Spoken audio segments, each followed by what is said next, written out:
ఈరోజు దేవుని వాగ్దానము లూకాసు వార్త 18వ అధ్యాయము 14వ వచనము. అతని కంటే ఇతడు నీతిమంతుడిగా తీర్చబడి తన ఇంటికి వెళ్ళినని మీతో చెప్పుచున్నాను. ఇక్కడ దేవుని వాక్యలో మనం చూసుకున్నట్లయితే సుంకరి పరిసయుడు అనేటువంటి ఇద్దరు దేవాలయానికి వెళ్ళి ప్రార్థన చేస్తున్నట్లు మనం చూస్తాం. అయితే పరిసయుడేమో ఇతరులతో పోల్చుకొని వారికంటే నేను బాగున్నాను, లేదా నేను నీ సన్నిధిలో నేను ఎలాంటి భక్తి చేస్తున్నాను అని తనను తాను హెచ్చించుకుంటూ ప్రార్థన చేస్తున్నాడు.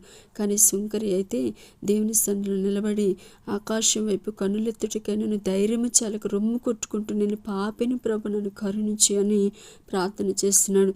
దేవుని సన్నిధిలో కూర్చున్నటువంటి నీవు ఎలా ప్రార్థన చేస్తున్నావు? దేవుడు అంటున్నాడు, ఆ పరిసయుడి కంటే ఈ సుంకరి నీతిమంతుడు అంటున్నాడు. మరి నీవు నీతిమంతుడిగా ఉండాలి అంటే నువ్వు తగ్గించుకొని దేవుని సన్నిధిలో మొరపెట్టగలిగితే నువ్వు కూడా నీతి